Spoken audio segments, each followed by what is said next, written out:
Hey Explorers, welcome back to my channel, Kita the Explorer here. Today I'm going to talk to you about the rental car process that I had with Hertz at Cleveland Hopkins International Airport. And I'm also going to talk to you about the precautions I took upon arrival in Cleveland when I went to see my family. If you don't know, over a month ago, I took my first pandemic flight, and I took a lot of precautions because I don't want to pass anything to anybody. And I'm not a medical professional. Let's just put that out there. These are just things that I've heard or things that I did to make sure that I felt comfortable of not passing the virus on to someone. So you can take it for whatever it's worth. Yeah, let's get into today's video. But wait just 1 minute. Before we get into today's video, make sure you hit that subscribe button down below and a notification bell right next to it so you're notified when each week's video comes out. Videos come out every Tuesday at 4 p.m. Eastern Standard Time here on my channel. And if you're already a subscriber, thank you so much. I highly appreciate it, and thank you for returning back. Now, for real this time, let's get back into this video. All right, for the first topic of discussion, we're going to talk about the rental car process with Hertz at Cleveland Hopkins International Airport. And I emphasize Cleveland Hopkins International Airport because each location could be different. So I rented a car from Hertz at the beginning of July 2020. And I'm a big Hertz customer. I've been renting with Hertz for years, and it's usually like in and out, very smooth process. Especially being a gold member, you usually arrive at the Hertz location. There's usually a sign that says, here's your name, go to this area, pick up your car, and exit Hertz. Like, you never have to talk to a representative. And then when you bring it back, drop it off. If you want a paper receipt, you wait around a few minutes. Someone, comes and gets that. You head back to the airport. This did not happen this time. I think I've only rented a car from Hertz at Cleveland Hopkins Airport once. And usually when I fly into Cleveland, I usually have family pick me up. Well, not in this case. I rented a car because I did not want my family to pick me up from the airport after I've been around people and transporting from Atlanta to Cleveland. So I rented a car so I could minimize that exposure to my family members. So I take the little bus from the airport over to the rental car agency. And as the bus approaches the building, I'm like, why is there this massive, ridiculous, long line at Hertz? So, and mind you, this is like, at this point, it's probably like 10 or so in the evening or at night. That's not even evening anymore. It's almost midnight at that point. But anyway, so I'm like, what is this? So I approached the line. Luckily, my friend who was at the airport at the same time, we flew to Cleveland, and I offered her a ride since her parents live near mine. So we get to the line, and it's crazy. It's slow. They only have 2 reps, which I know a lot of companies are shorter on staff now due to the pandemic. But there's this long line for one reason, because I think most of the rental car agencies that were in there that night had closed down, except for Hertz and I think maybe 1 or 2 other rental car agencies. So that was annoying. So people were coming up, like going to their rental car place, and they see the desk is closed and they need a rental car, but they had already rented from the other place, but they needed a car. So they would come stand in the Hertz line trying to get assistance. So that made the line even longer. And then you had the 2 reps. And so then all of a sudden you hear this guy walk away, him and his buddies. It was 3 guys. And they're like complaining, you don't have any cars? What do you mean you don't have any cars? Blah, blah, blah. So they walk away. You couldn't go outside to check the board. They're like, it just said go to the ticket counter. And that they did send that to me in email, but I just went to check just in case. So stood in the line for over an hour. And then I checked the price of an Uber, which was $50 one way. It usually was like $30-something one way from the airport. It was $50. I was like, whoa, there's no way I'm paying $50 one way and then have to pay $50 back to the airport. That's ridiculous when a rental car was way cheaper. Before we get to the booth, probably like 2 people or 2 groups in front of us, there is a guy down at the other attendant, and he's like going off because he's like, this doesn't make sense. I made a reservation months ago, and it's apparently was going to take over an hour for him to get his rental car.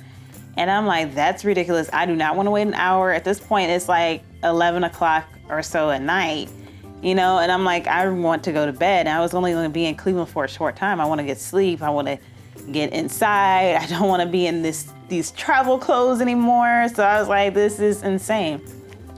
So then we finally get up to the booth. He's going through the normal processes of checking out your rental car.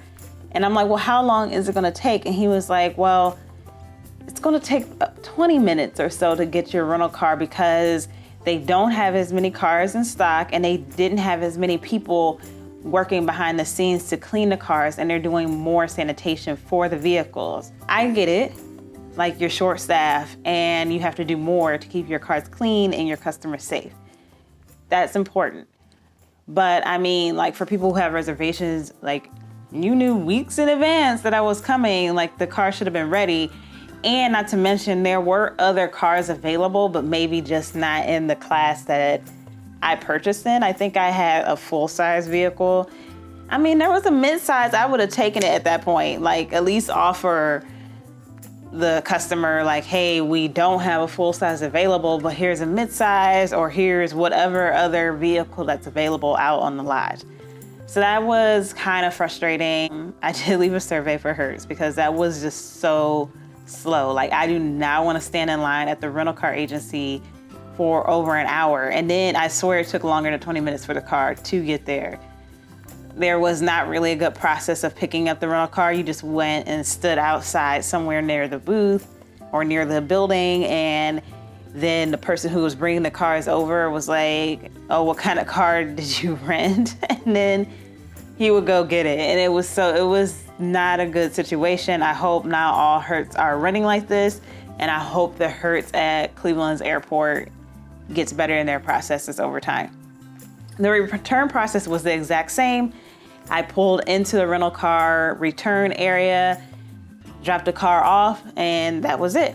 Like, very smooth as normal, thank goodness. So that was Hertz. Was not impressed. I do understand. I give leeway these days to businesses because of what's going on, but my gosh, that was just ridiculous.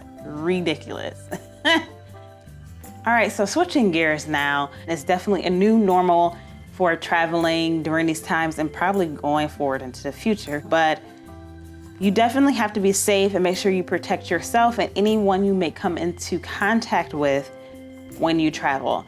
So, like I mentioned in the beginning, I am not a medical professional, but this is what I did to make sure I stayed safe and did not pass the virus to my family.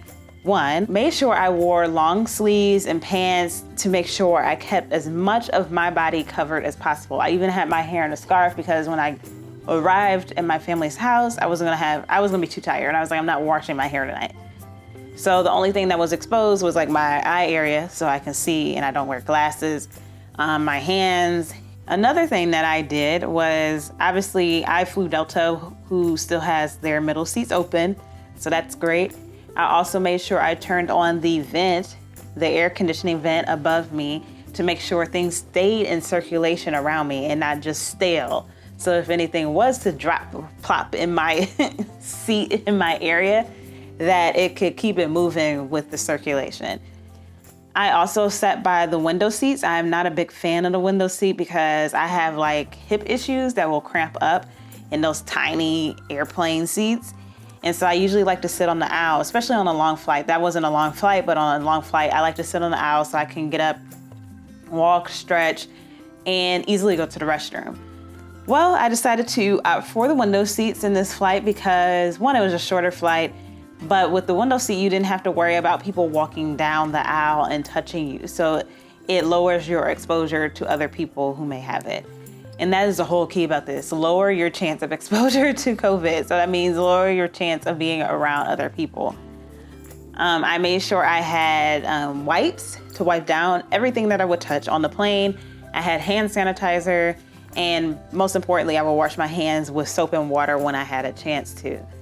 I also made sure I had a mask, so I started wearing a mask as soon as I got out of the car at the airport until I got into the rental car at the next location. So I kept a mask on the whole time. Another thing that you can do is to make sure you get tested before and after flying, or before and after your trip. I did not get tested, but I plan to do that for my future trips. Is to make sure I get tested so I know if I have it or not, and if I do have it, I will cancel my trip. Upon arrival to my family's house, I asked them to leave out sanitation spray. I actually sprayed myself down and my bags with the sanitation spray or sanitizing spray so I wouldn't enter their home with any possible germs. When I got to their home, I wore a mask inside their home the entire time, except for when I was in the shower and when I was in my own room with, going to bed or whatever. But other than that, I kept my mask on and I maintained my distance inside the home. I also sprayed down the room that I was in or anything that I touched before I left and vacated. So I sanitized the whole space before leaving. I also, when I returned back to Atlanta, I did have my hair exposed, so I took a shower in both places. After I arrived, I took a shower and put my dirty clothes into a bag, tucked away, so I didn't have them out or exposed or anything. And I washed my body from head to toe, and then when I arrived back to Atlanta, since my hair was out, I still showered and washed my hair. I also, when I arrived back home, I put all of my clothes into the wash machine to make sure they were nice and clean. So those are things that you can do to help limit your chances of exposure to the virus while traveling. Again, I am not a medical professional. Make sure you talk to your doctor, any medical professionals that can help you in making this decision, or what you can do to help prevent spread of the virus while you travel. Hopefully this gives you some ideas to help keep you safe while you travel. Obviously, it's not foolproof, and obviously, it worked out for me. It may not work out for everyone else. So keep that in mind. And like I said, contact medical professionals to help you make the best decision for your future travels. And don't travel if you're sick. If you enjoyed this video, make sure you hit that like button, and make sure you share this video with your friends, family, and your social media networks so they can learn about Hertz at Cleveland's airport and how to potentially keep themselves safe as they travel. Also, leave any questions or comments you have down below in the comment box. And if you haven't already, make sure you hit that subscribe button and the notification bell, so of course you're notified for next week's video. Thank you so much for watching. Have a great day or night wherever in the world you are.